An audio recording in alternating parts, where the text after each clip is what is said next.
is this a suitable production for all ages, or what sort of age would you say? Absolutely. It is. No, this is for all, as long as you can sit on a booster seat, I would get to the theatre. It's absolutely for everyone, and it's nostalgia for the older people, and it's innocent fun, which is lovely nowadays, because so many musicals nowadays, there's always something that you're worried, should you bring your child to it for one reason or another, and there's nothing to stop you bringing your child to this show. I think it always helps when there's kids in the show. If there's kids in the audience, Yeah, they kind of can relate to it a little bit better, can't they? Yeah.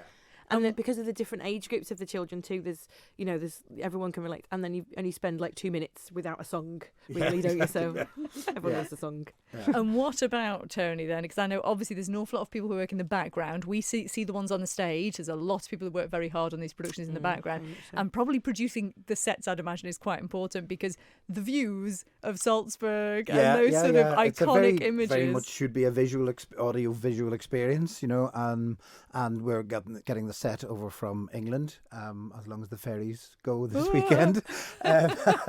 Not to panic anyone, but bring a saw with you to the theatre and some canvas. Some paint. Yeah, exactly. It is. It's got to be a visual experience. Things like costume and hair and makeup and all those little things that are the polish on top. We're in a very basic situation in a rehearsal room at the moment, without any of the lights and the sound and the costumes and all the things that are going to make it look beautiful. And that's my job now for the next week. Up to now it's been sort of just get the geography done, get the blocking done, get the characters sorted. That's all done now. Last night was a pleasure for me just to sit back and take the odd note. Odd as in 37, 39, 117. But that was a pleasure to sit back, and then you realise it's not all done. It's all done from a lot of people's point of view, because they've got the characters and they know what they're doing. But now the hard work is for me to make it look beautiful, lighting, and all the things that are going to add that little bit of sparkle at the end. Mm-hmm. I'm sure it's going to be a gorgeous production. Beth, what's your favourite part then? What's your favourite thing in the show so far? I love the three nuns. The song at the start, because I think we just gel really well, don't we? All three of us, yeah. And my little sister Millie is playing Louisa in the Roses team, so it's nice to.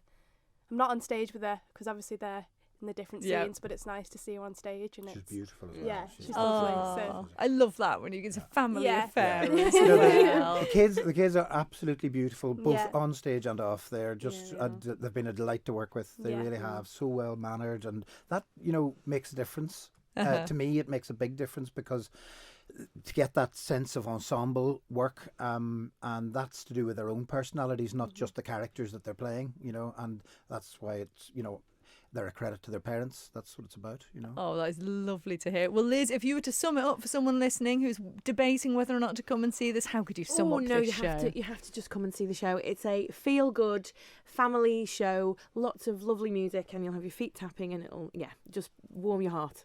And the fact it's based on a true story as well, always astonishing, because it is an extraordinary story, isn't it, as well? Really. It's one we all know and love. It's from the 14th to 22nd of February. Roger Stamstein, the last one, I think, wasn't it? Their last musical as well. So this is going to be a real treat, I am sure. Thank you all so much for joining us. Just remind us where we can get tickets, Beth. You can get tickets from the Villa Gaiety website or from the box office.